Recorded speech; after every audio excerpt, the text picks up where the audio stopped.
आप देख रहे हैं मॉनिटर इंडिया। मैं हूं गजनफर अब्बास। कर्नाटक विधानसभा चुनाव में बीजेपी को कांग्रेस के हाथों करारी हार का सामना करना पड़ा है। विधानसभा की 224 सीटों में 135 सीटें जीतकर कांग्रेस ने दक्षिण का वो किला जीत लिया जो 2024 लोकसभा चुनाव में कांग्रेस के लिए बहुत अहम माना जा रहा था। कर्नाटक विधानसभा चुनाव में बीजेपी को हराकर कांग्रेस की शानदार जीत पर राहुल गांधी ने कर्नाटक की जनता को धन्यवाद देते हुए कहा कि कर्नाटक में नफरत का बाजार बंद हुआ और मोहब्बत की दुकान खुली है।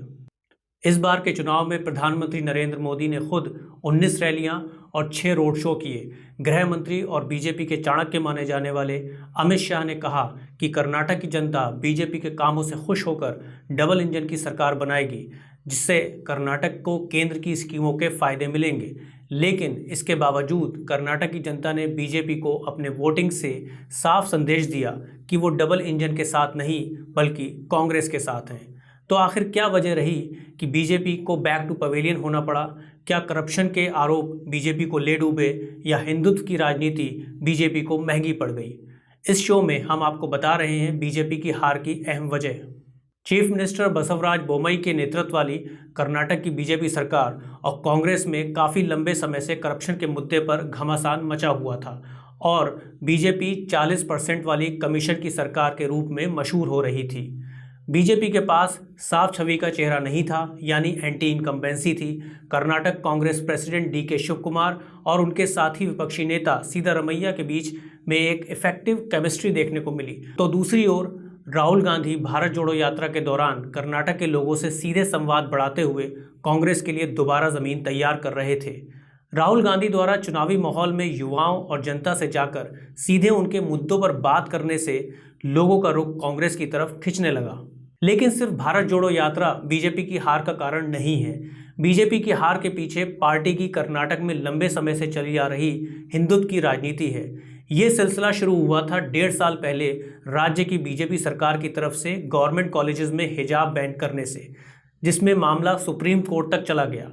उसके बाद बीजेपी हलाल मीट को बैन करने के लिए एंटी हलाल बिल लेकर आ गई, जिसके बाद कांग्रेस और बीजेपी में एक नया घमासान शुरू हुआ।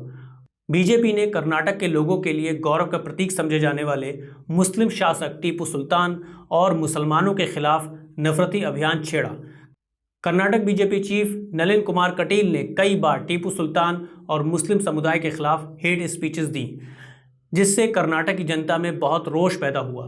बीजेपी के बेंगलोर से सांसद तेजस्वी सूर्य अक्सर अपनी हेट स्पीचेस से बीजेपी की विचारधारा का प्रचार करते ही रहते थे।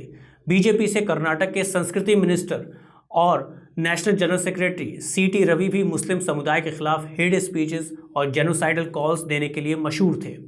बीजेपी ने अपनी ध्रुवीकरण की राजनीति के लिए कांग्रेस लीडर और पूर्व चीफ मिनिस्टर सिद्धारमैया को मुसलमानों और दलितों का नेता कहना शुरू कर दिया था। बीजेपी ने राज्य में ओबीसी कैटेगरी में मुसलमानों को मिल रहा 4% रिजर्वेशन को एंटी कॉन्स्टिट्यूशनल कहकर ख़त्म कर दिया था और दूसरी तरफ बी.एस. येदियुरप्पा को मुख्यमंत्री पद से हटाकर बसवराज बोम्मई को कमान सौंपकर लिंगाया समुदाय से भी नाराजगी मोल ली थी, जो कि कर्नाटक में लगभग 5.3 करोड़ यानी कि 17% वोटर्स हैं और कर्नाटक की 78 विधानसभा सीटों पर डोमिनेट करते हैं। तब लिंगायत समुदाय के 500 साधुओं ने बीजेपी सरकार के खिलाफ प्रोटेस्ट करते हुए चेतावनी भी दी थी। उनका आरोप था कि उनके मठों से सरकार 30% कमीशन भी ले रही है। ये सब बातें बीजेपी के लिए एक के बाद एक अपने पैरों पर कुल्हाड़ी मारने जैसा था। इलेक्शन का कैंपेन शुरू होने पर कांग्रेस ने अपने मैनिफेस्टो में कर्नाटक के लोगों को 200 यूनिट फ्री बिजली, परिवार के महिला मुखिया को 2000 रुपये, बिलो पॉवर्टी लाइन परिवारों को 10 किलोग्राम फ्री अनाज और ग्रेजुएट पुरस्कारों को 3000 रुपये भत्ता और स्टेट बसों में औरतों के लिए फ्री यात्रा का ऐलान कर दिया। पर बीजेपी अपनी हिंदुत्व की राजनीति ही खेलती नजर आई। कांग्रेस ने जब अपने मैनिफेस्टो में दक्षिणपंथी संगठन बजरंग दल को बैन करने की बात की तो बीजेपी इसमें फंस गई। प्रधानमंत्री नरेंद्र मोदी ने चुनावी भाषण में कांग्रेस को ललकारते हुए बजरंग दल की तुलना बजरंग बली से कर दी और विवादित इस्लामोफोबिक द केरला स्टोरी को भी भुनाने की कोशिश की, लेकिन इसका कोई फायदा बीजेपी को चुनाव में नहीं मिला। चुनाव के नतीजों पर लिंगायत समुदाय, मुस्लिम, दलित और सेकुलर हिंदूज का मोबिलाइजेशन देखने को मिला और बीजेपी को अपनी हिंदुत्व की राजनीति का खामियाजा भुगतना पड़ा। कांग्रेस के 46 में से 37 लिंगायत कैंडिडेट्स विधानसभा चुनाव जीते, बीजेपी के विवादित चेहरों की बात करें तो हिजाब बैन करने वाले education minister B C Nagesh Tiptur seat से कांग्रेस के शदाक्षरी से हार गए, तो वहीं दूसरी तरफ हिंदुत्व पोस्टर बॉय सीटी रवि को भी चिकमंगलुरु सीट से हाथ धोना पड़ा। आपको बताते चलें कि 2018 के चुनाव में बीजेपी को 104 सीटें मिली थी और कांग्रेस को 80, लेकिन इस बार बीजेपी सिर्फ 66 सीटों पर ही सिमट गई। पिछले इलेक्शन में कांग्रेस और जेडीएस यानी जनता दल सेकुलर ने मिलकर गठबंधन की सरकार बनाई थी, जो सिर्फ 14 महीने ही चल पाई थी, क्योंकि कांग्रेस के 16 विधायक पार्टी छोड़कर बीजेपी में शामिल हो गए थे, जिसके बाद बीजेपी पर कांग्रेस के विधायकों को खरीदने के आरोप भी लगे थे। अब देखना यह है कि क्या कांग्रेस कर्नाटक में अपने सभी वादों पर खरे उतरेगी, खास तौर पर कॉलेजेस में हिजाब बैन को हटाने और दक्षिणपंथी एक्सट्रीमिस्ट संगठन बजरंग दल को बैन करने के मामले में, या सॉफ्ट हिंदुत्व के रास्ते पर चलेगी।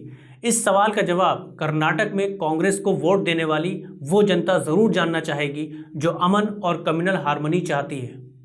आपको मॉनिटर इंडिया का ये वीडियो कैसा लगा हमें ज़रूर बताएं। हमारे अगले वीडियोस को देखने के लिए मॉनिटर इंडिया को सब्सक्राइब ज़रूर करें।